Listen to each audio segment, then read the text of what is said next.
Thank you for listening to Forever Shelfmates. As a small podcast, we rely on word of mouth and ratings to gain new listeners. If you like the show, please be sure to tell your friends, family, landlord, colleagues, anyone who will listen, and leave us a 5-star rating on the listening platform of your choice. Thank you, and enjoy the show.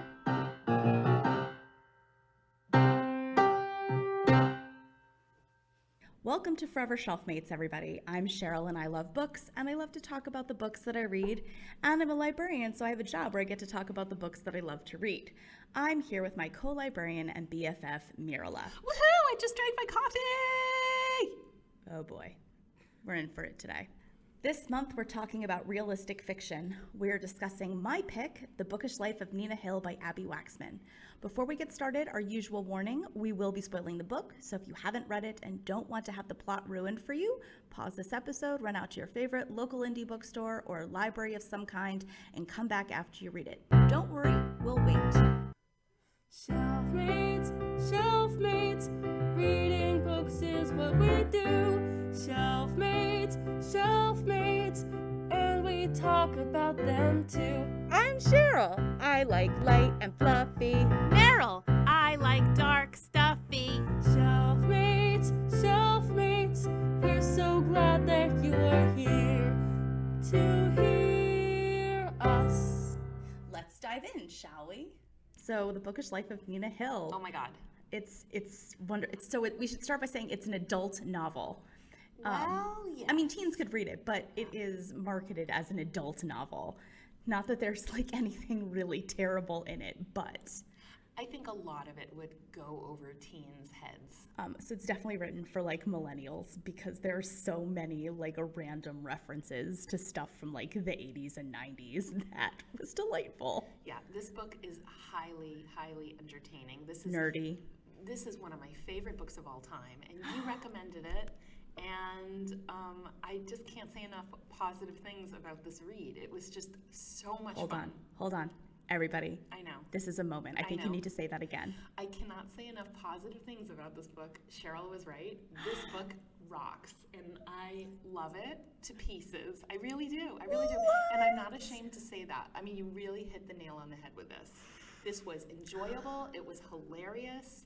The characters were so outstanding, eccentric, just everything, all the love. I have all the feels for this book. All right, well, let's try to summarize it. Although it's a little hard to summarize it because not a lot actually happens in this book.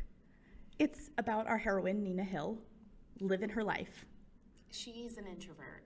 Oh, she's a huge introvert. Yeah. She works in a bookstore. She has anxiety. That's a big theme throughout the book. She suffers from anxiety a lot. Mm-hmm.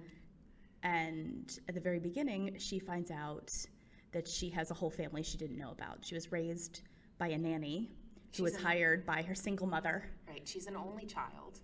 And her mother is a Pulitzer Prize winning photographer who's traveling the world taking photographs of like the worst of humanity and whatever, and left Nina essentially alone with a nanny.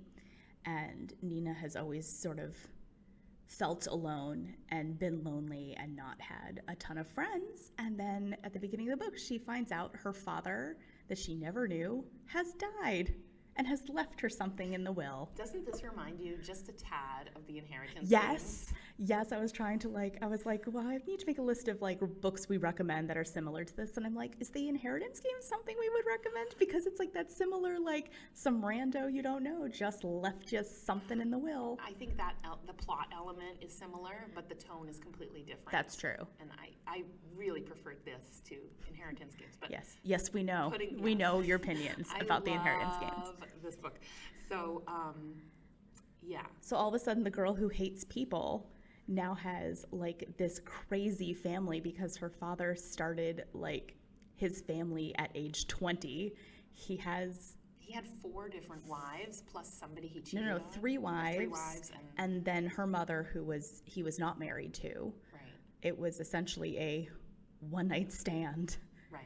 And when she found out that he was in fact married, when they hooked up, she was like, no, see ya, peace. And actually made him sign something that said, you will never, ever come talk to me or my daughter. Right. So Nina grows up thinking her father is not knowing anything about her father, really. And she like cuts out pictures of like reassuring men from like 80s and 90s TV shows and like carries them with her because that's who she thinks her father is. It's so just, cute. oh my gosh, it was such a tearjerker. Can I tell you my favorite? My favorite one that she printed out was I think Commander Riker from Star Trek: The Next Generation, because like my dad was obsessed with that show, and so I watched all of it and I loved it too. And he is very like reassuring. I don't know if it's his beard or like whatever, but he's very fatherly feeling. Yeah. So like that was my favorite one. The other thing that's important to mention about Nina is that she is a huge control freak. Oh, goodness, yes. Every single chapter is prefaced by her journal entry, which lists her goals for the day, what she plans to eat and when, and her exercise regimen. We'll put a picture on the Instagram of one of these. How did that work in the audiobook? They would just read it. Really? They just read it, yeah. Oh, interesting. Yeah. But it was a really entertaining, short, bright way, a snappy way of beginning each chapter. Well, and each chapter also starts with, and in this chapter, Nina does in which X. Nina, yeah. X, whatever it is. Hang on, I'll find one. And it could be something really mundane. Here's for chapter 6, it's in which Nina feels less alone, but not necessarily in a good way. So it was really like, it's charming. It's really charming. And the first line hooked me right away. The whole, imagine that you're a bird. And if you're imagining you're a chicken, you're going to have a hard time keeping up with us. That pretty much is. Here, I'll read it. Yeah.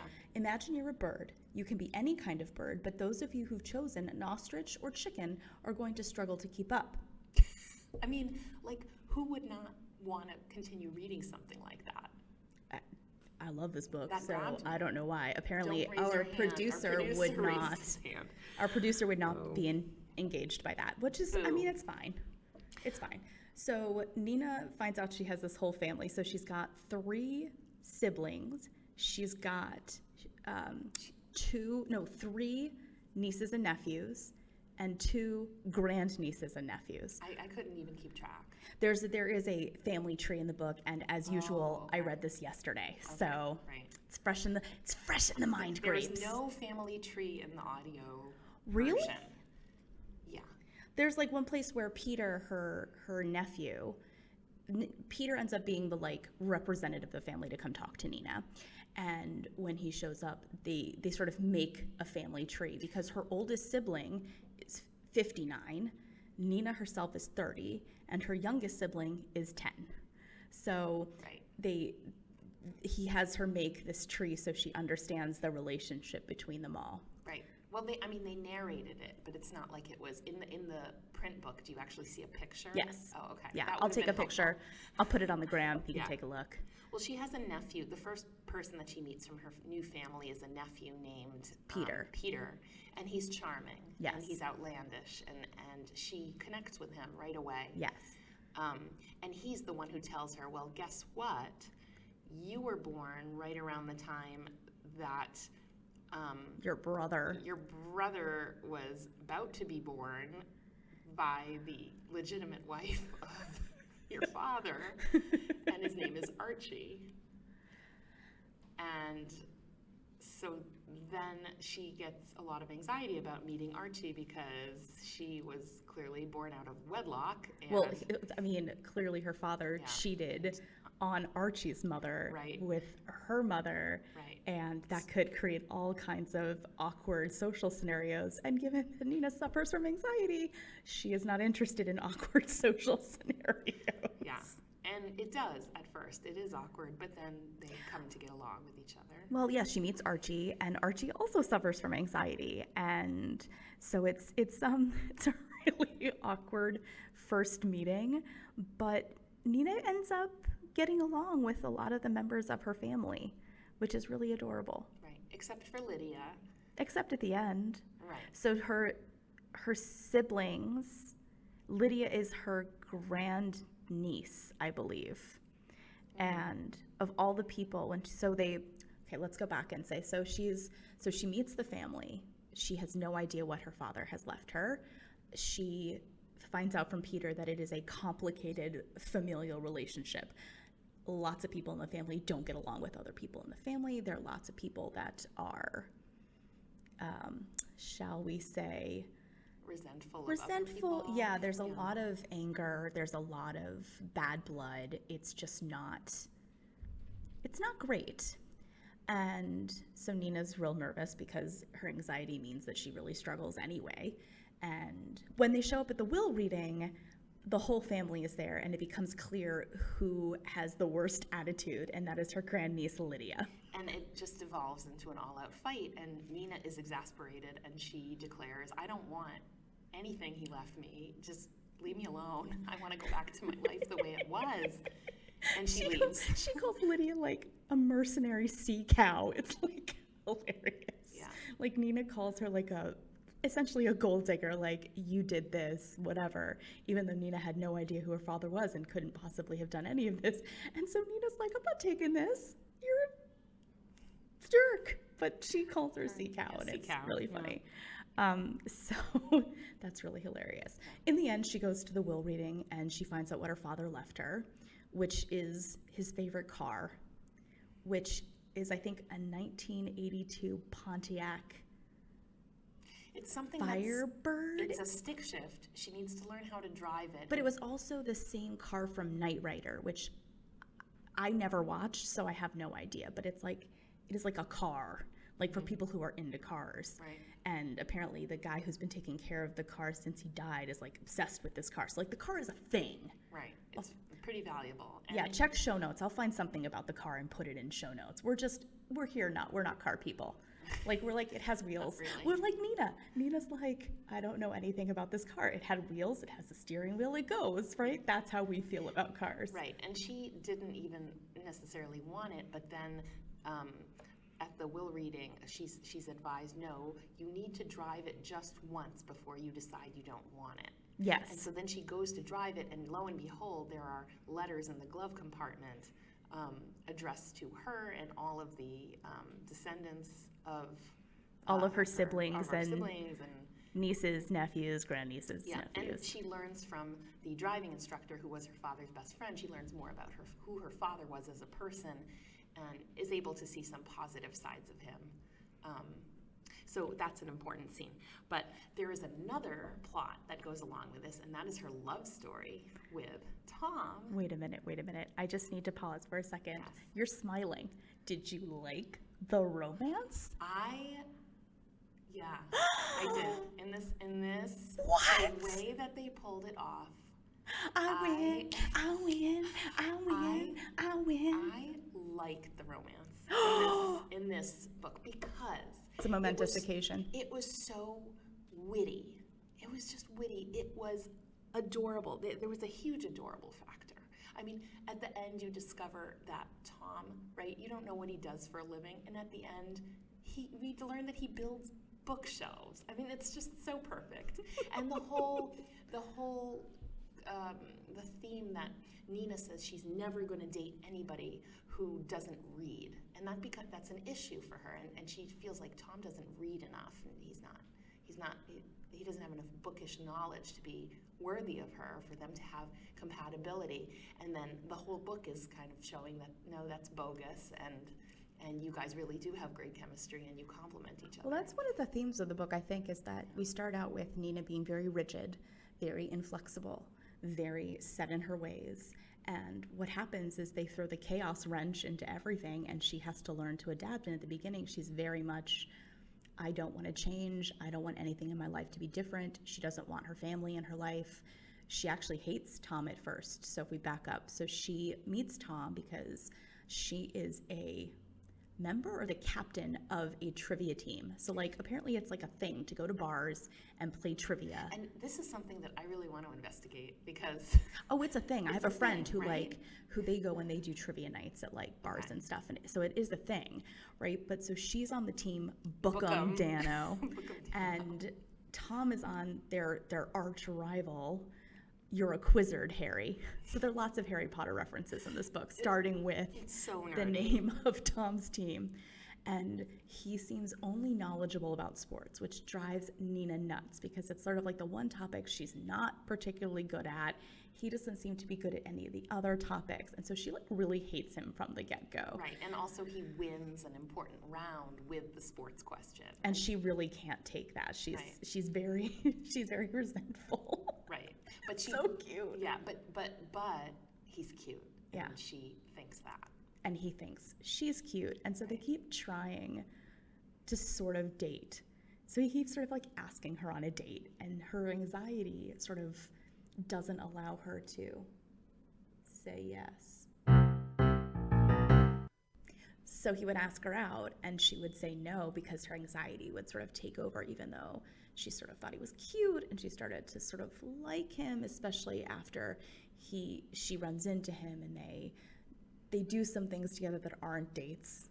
I mean, I definitely understand that. Like, they hang out, but it's not a date. Right. And then eventually she says yes, and they date, and it's adorable. It's really adorable, but there is that theme of the anxiety still creeps back. She really she screws things up for him.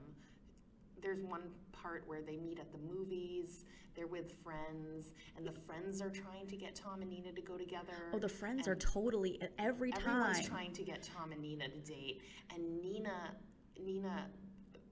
has a ticket to the same movie as Tom, no. Lisa, who is Tom's friend, has an extra ticket to the movie that Tom is going to, and is offering it to Nina so that Nina will go with Tom to the movie alone, and Nina starts arguing that she really shouldn't take the ticket, and she abandons Tom at the movies. She really shoots herself in the foot, and it's multiple times. She has other times when she's concerned that she won't be able to make her commitments in her journal, her time commitments. She has book club. Oh my God, don't even get me started. I want to be a part of that book club. That is some It's book not club. really a book club. Oh, it's so funny. They don't really talk about books. I believe they were talking about Certain pictures. and the size of certain people's male genitalia. Anyway, so It's a great book it club. is a great book club.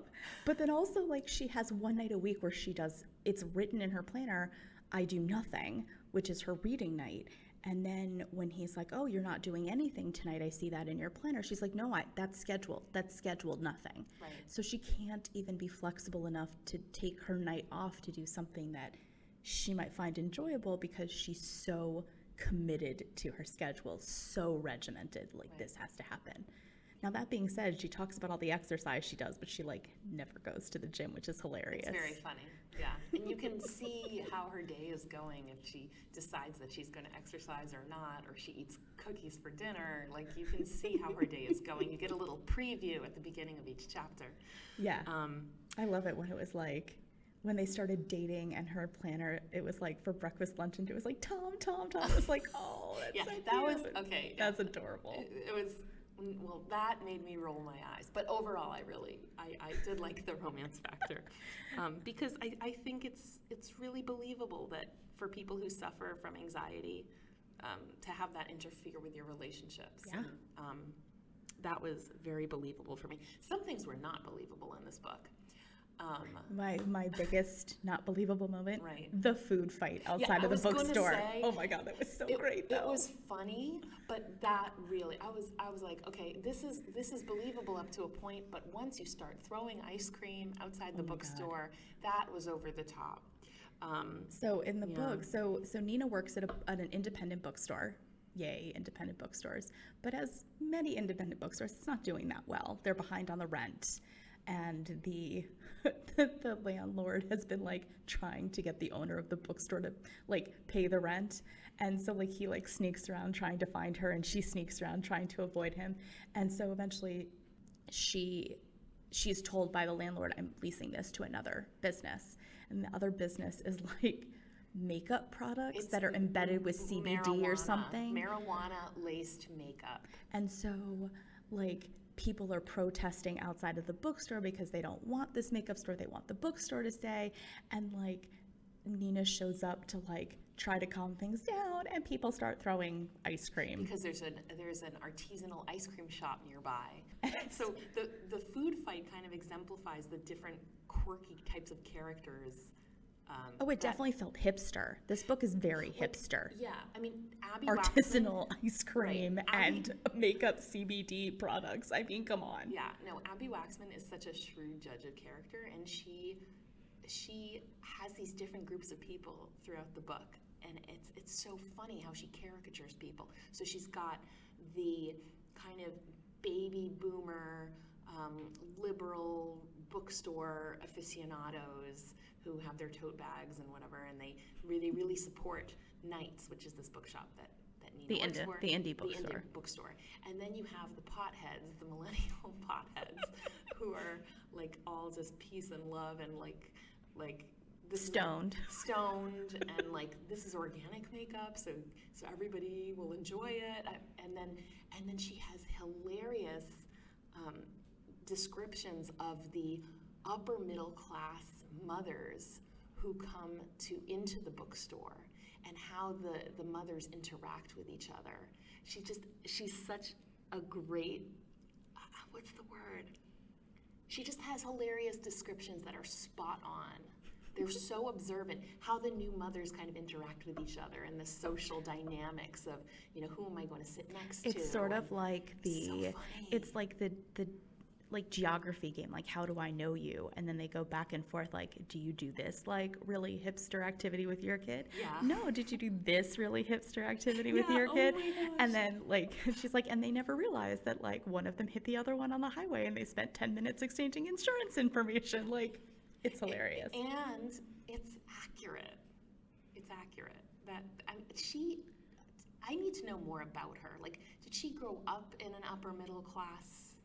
I literally did no research for this one. Yeah, I didn't have to research say. her, and I I'm have read curious. I've read some of her other books, so they are also like, so the character in the book. So there's a mom who has two daughters who comes into the bookstore, Lily, and she's preparing for her sister's wedding.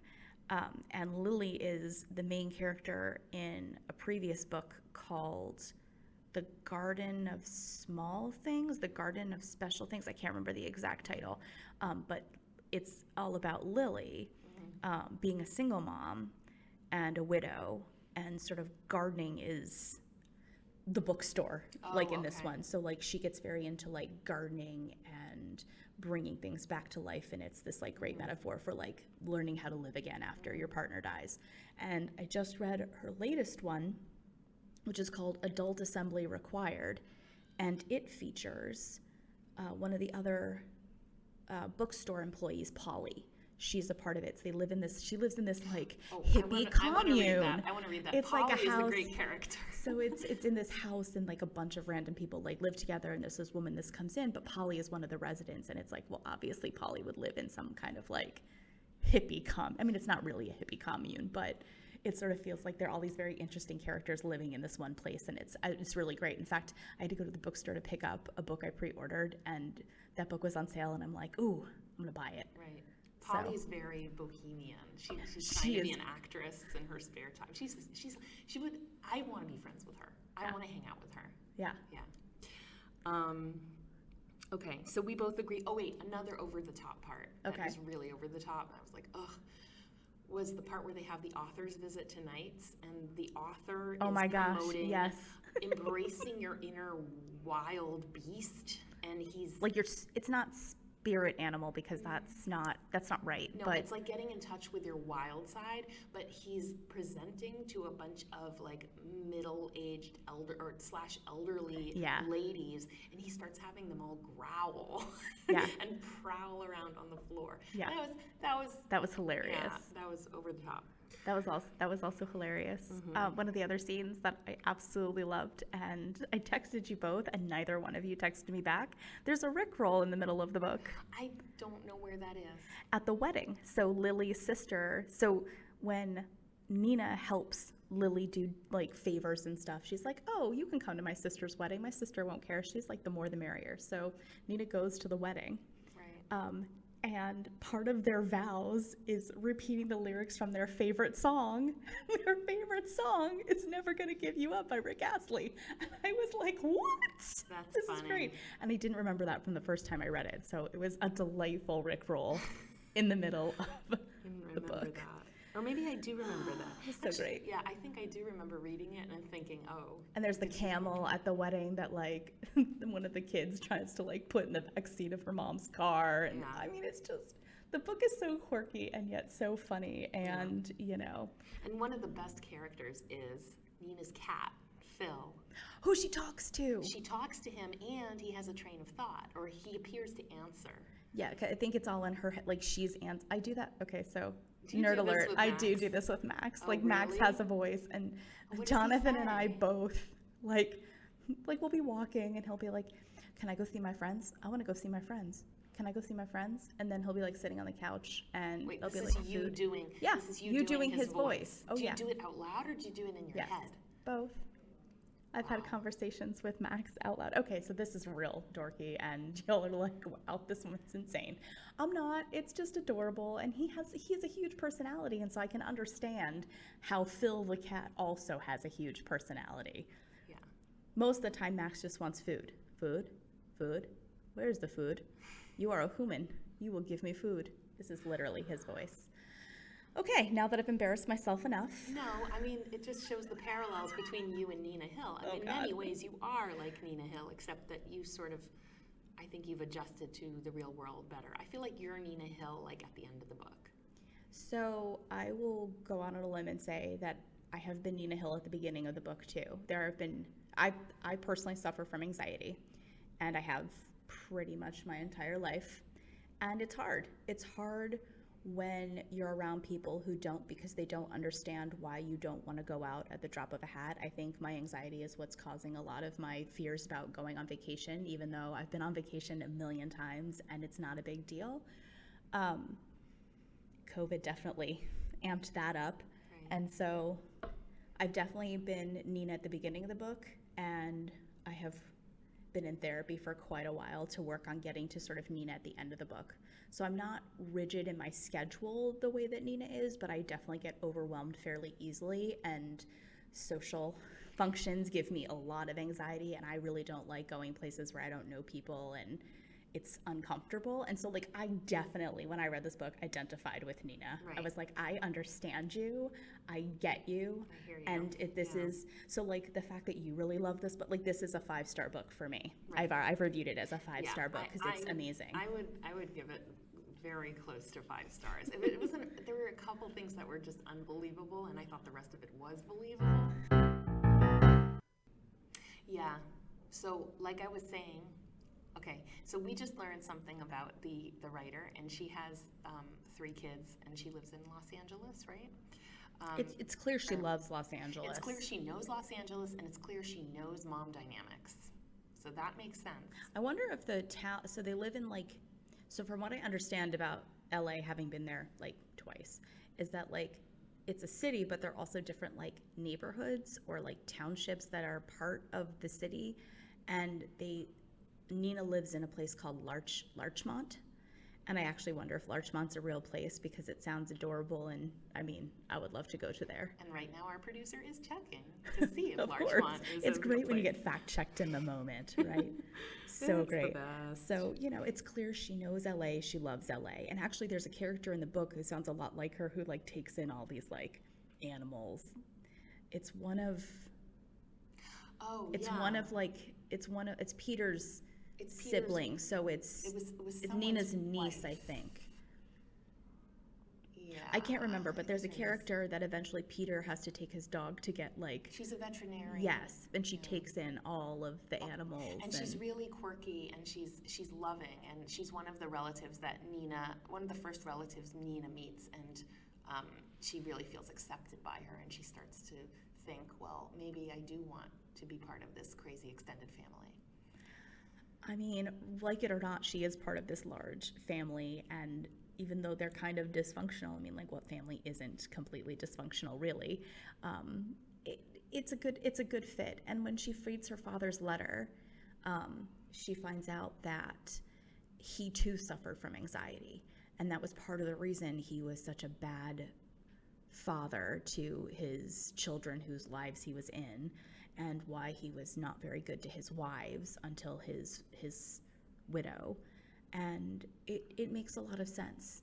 It ends up being very I think, personal to Nina, that she understands where she comes from. She understands why she has this anxiety all the time. She understands that she's not alone. And I think that's the big theme of this book, is that she's not alone, even when she feels alone. And it's about coming out of your shell as an introvert, as somebody who has anxiety, and learning to embrace new That being said, things. she loves books. She does sort of live a bookish life. So And did her father. She Yeah. learns that also. He Yeah. was a reader. he was a reader. Her youngest sister is a reader. And so she really manages to bond with everyone in individual ways. And it's really great. Yeah. She's very likable. She's likable. At first I thought, well, is she going to be this caricature introvert book lover who's a complete nerd and has no social skills? But then you get to the part where she talks about how much she loves sex. And I was like, oh, okay, she doesn't totally fit that mold. So Yeah. that was believable. She's not a caricature. I mean, honestly, I really did feel like she expressed the experience of having anxiety, because I really felt like that was my life for a very long time. And it sounds like it might have been the life of this author, because it sounds like this author's father left the family, and the mother was kind of an eccentric author. And it sounds that Abbi was an only child. So, yep. Well, Nina shows up in the most recent book by Abbi Waxman too, because since Polly is Right. one of the characters, Nina shows up too. So you get to see Nina again after the end of this book, which I have to say, I love authors that do that, because you get to the end of the book and you're like, I've seen this character grow on their journey, and you really do see Nina grow. At the end, she kind of is like, we're going on a road trip, and you were like, oh my We're God, gonna then go to Nina, Mexico. yeah, and Nina at the beginning of the book would have been like, nope, tonight is book club night, tonight is whatever night, right? Like, and she would not change for the world. And then she's like throwing caution to them, we're going on a road trip to Mexico right now, right? Yeah. So you really see her journey. But I love it when authors bring the character back so you can sort of see what they are like after they've been on their journey. And Because what is she like after? Are they married? I don't remember. I don't think they get married. It's not that far after the end of this book. And honestly, like, I feel like Nina's kind of the person who needs to be with Tom for a really long time before she trusts him enough to, like, never leave, to, like, actually commit. And also, I don't know that she needs marriage. Her mother never married. Her father's marriage record was not great. So I don't know that Nina would actually ever need to be married. Maybe not. Being in a committed relationship may be enough for her, but it's nice to see that later on that she's still on this journey and she's doing well, right? And I just love when authors do that, because it's like, I don't need another book about Nina. She very much had a start to her journey, a middle to her journey, an end to her journey. But it's just so nice when you get like a cameo and you're like, you're still doing great, honey. I can still root for you and you're doing great. It's like an old friend. Yes, Yeah. it's exactly like seeing an old friend after a long time. I mean, I'm exactly like Nina. I get really invested in fictional characters. You really do. I love them. And so, like, I really get excited when you get to hear, like, later on how they're doing. Yeah. Yeah. The book I is am Nina Hill. You are Nina Hill. The book is heartwarming. It's Yes. heartwarming. It's light. It's Once again, funny. Yeah. Let's hear her say again, she liked a light and fluffy book. But it's not total. Is it? It is light and fluffy. I guess. I don't see. Here's the thing. I think that when we talked about the light and fluffy versus dark stuffy, I think that is like a tool. I like light books. You like darker reads, right? But that doesn't mean that the light books are super fluffy. In fact, a lot of the ones that we've read may be light, but they deal with some heavy things. Like when I do the show notes every week, I'm surprised how many times we talk about PTSD. Now, Right. there wasn't PTSD. There wasn't PTSD no in this. PTSD in this book. There was But like there was anxiety. anxiety, but also like real characters that really make you feel something feel like real people. And so real people are not light and fluffy all the time. Yeah. So everybody has problems, everybody has issues, whether they hide them or whether they're open about them, you know, and in the books you get to even hear their thoughts, so you get to know all the stuff. And so nobody in life is just happy-go-lucky all the time. And that would be a really boring book if they were. So I think it's safer to say that it might be a lighter read because it's a happier ending maybe, or maybe it's just that like it's funny. It has a lot of humor, and it has a positive ending, as opposed to what we are going to read and discuss the next time. Yes, because it's is, Mirele's pick. It was my pick, and I'm sorry. I want to say that the Realistic Fiction Month, I think, is the best example of the differences in our taste than any of the other months. Because honestly, like some of the books that we've read during our like historical fiction and our mystery, like they have been sort of similar actually. But this one, like, I think you will see the real difference between the light stuff that I like and the darker stuff that you like. Right, but here's the strange twist, which is when I think about the book that you are going to read this week that I chose, I prefer Bookish Life of Nina Hill over the book that I chose. I do. Amazing. I really do. Yeah. I win this month. You do win. I win. Well, you know, this is going to air in August, which is my birthday month, so I have to win sometimes. I feel so special now. She has to win. I have to win. We should have some special promotion or contest on your birthday. I don't know. We'll have to think about it. Yeah. And here's a question for our studio audience. Do you narrate the inner mind of your pet? I'll tell you, we just came back from vacation. We have pets. We didn't have pets before vacation. We have two pets. One is a hermit crab named Purpley, and the other one is a hermit crab named Buddy. I will post pictures on the Instagram. Of Purpley and Buddy. Yes. But I haven't yet narrated their innermost thoughts. Don't worry, I will do that for you. Thanks, on the Cheryl. Instagram. That's all we have for you about The Bookish Life of Nina Hill by Abbi Waxman. Be sure to check out our next episode when it's released on August 15th. Forever Shelfmates is produced in collaboration with an incredible team of people. Our logo was designed by Mirele and Miriam Goldell. Our theme song was written by Mirele and Noah Sofsky and was performed by Abby Chessman. Our producer is Aaron Adams, Benevolent Overlord, and our show is hosted by Mirele and me, Cheryl Fox Strausberg. That's all we have for you this time. Be sure to follow us on Instagram at Forever Shelfmates, the number 4 Ever Shelfmates, for the most up-to-date news on production. Next time, we will be reading Efrén Divided by Ernersto Cisneros. Thank you for listening.